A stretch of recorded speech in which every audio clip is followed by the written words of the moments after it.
நம்ம வீடியோட sponsor by mode. இது ஒரு ஆன்லைன் பிளாட்ஃபார்ம்.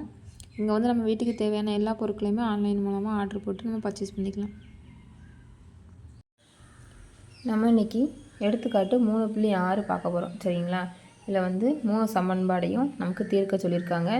3 சமன்பாட்டுக்கும் 1 2 3 அப்படின்னு வச்சுக்கலாம். சரிங்களா? இப்போ என்ன பண்ண போகிறோன்னு பார்த்தீங்கன்னா, இதில் வந்து ஒய்ங்கிற நம்பர் தான் வந்து நமக்கு ஈஸியாக இருக்குது கட் பண்ணுறதுக்கு. ஸோ நம்ம அந்த ஒய்யை வந்து கேன்சல் பண்ணுற மாதிரி நம்ம சம்ம எடுத்துகிட்டு போக போகிறோம். அதுக்கு ஃபஸ்ட் என்ன பண்ண போகிறோம்னு பார்த்தீங்கன்னா, சமன்பாடு 1ஐயும் 2ஐயும் கூட்ட போகிறோம். சரிங்களா? கூட்டினாக்கி ஆல்ரெடி இந்த சைன் மாறிக்கிறதுனால இது ஆட்டோமேட்டிக்காக கேன்சல் ஆயிரும். ஸோ நம்ம சமன்பாடு 1ஐயும் 2ஐயும் கூட்ட போகிறோம். கூட்டுறதுக்கு முதல்ல எடுத்து எழுதிக்கலாம்.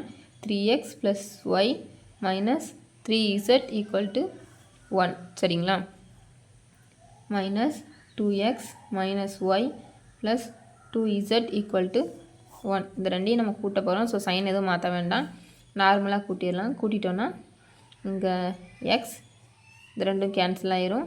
இங்கே -3 இங்கே +2 இருக்குது. ஸோ கழித்து பெரிய நம்பருடைய சைன் பார்த்திங்கன்னா -1z. சரிங்களா? இப்போ 1 1ஐயும் ஆட் பண்ணும்போது 2. நமக்கு இந்த சமன்பாடை 4வது சமன்பாடுன்னு வச்சுக்கலாம்.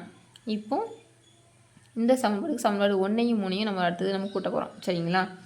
இப்போ இதை 2ஐயும் 3ஐயுமே கூட நம்ம கூட்டலாம். பட் வந்து நம்ம சைன் மாற்றி பண்ணுற மாதிரி இருக்கும். இது டைரெக்டாக பண்ணிடலாம். அதனால் சமன்பாடு 1 கூட்டல் 3.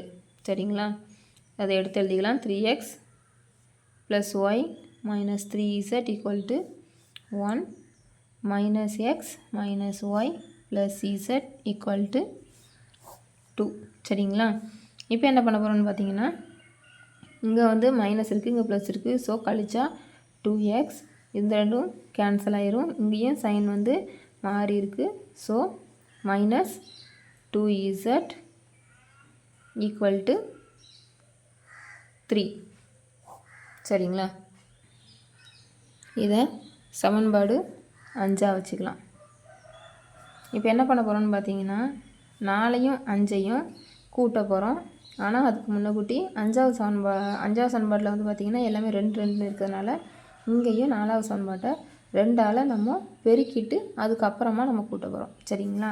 இப்போ பாருங்கள், சமன்பாடு 4 வந்து 4 × 2.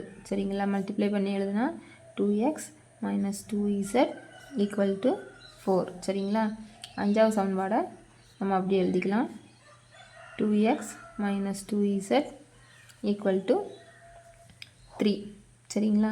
இப்போ என்ன பண்ண போகிறோம்னு பார்த்தீங்கன்னா, 2ஐயும் நம்ம கழிக்க போகிறோம். கழிச்சிட்டோம் அப்படின்னா சைன் எல்லாத்துக்கும் மாறிடும். மாறிடுச்சுன்னா இது எல்லாமே 0 ஆயிரும். சரிங்களா? மேலேயும் கீழேயும் ஒரே நம்பர், அதனால் நம்ம வந்து 0 ஆயிரும். = இங்கே மைனஸ் இருக்கிறதுனால +1. சரிங்களா?